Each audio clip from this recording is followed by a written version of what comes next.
Alors, le projet, d'une manière brève, consiste à soutenir des enseignants, à intégrer dans leur pratique un enseignement qui vise au développement de la pensée algébrique.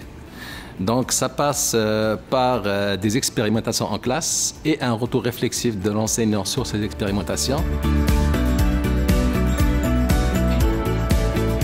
L'algèbre, c'est un gros nom, c'est un gros poids, c'est une peur importante. Donc, c'est essayer de faire en sorte qu'apprendre ça soit plus naturel, plus amusant, plus plaisant et qu'on perde peut-être moins d'élèves au secondaire.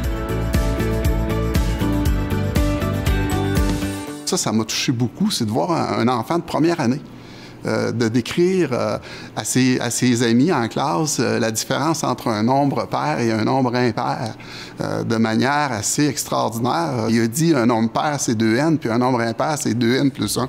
Moi, j'ai été estomaqué d'entendre ça première année.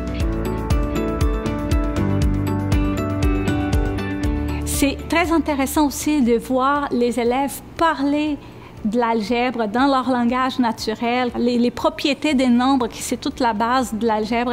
Et les élèves le nomment de manière très claire, très consciente. C'est de toute une beauté. Une élève qui dit, Martin, elle dit faire de l'algèbre, j'ai horreur de ça. Puis je dis, laisse-moi te présenter ce qu'on va faire aujourd'hui.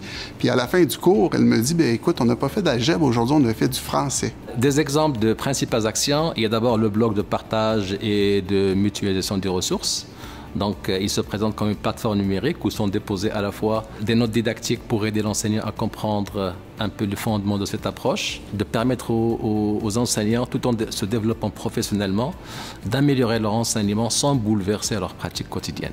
Il n'y a pas d'après-projet chez nous, parce qu'il n'y a pas de projet. Tant et si longtemps que l'algèbre sera un enjeu, l'apprentissage de l'algèbre sera un enjeu, moi, je suis convaincue que ce projet tiendra debout. Et on ne fait qu'avancer. On avance à petits pas, oui. On réinvente pas l'histoire, non.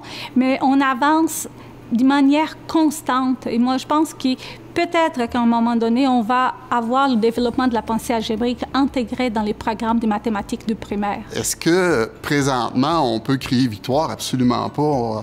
On est loin de la coupe aux lèvres par rapport à la valeur ajoutée, mais quelque chose me dit que ça va fonctionner.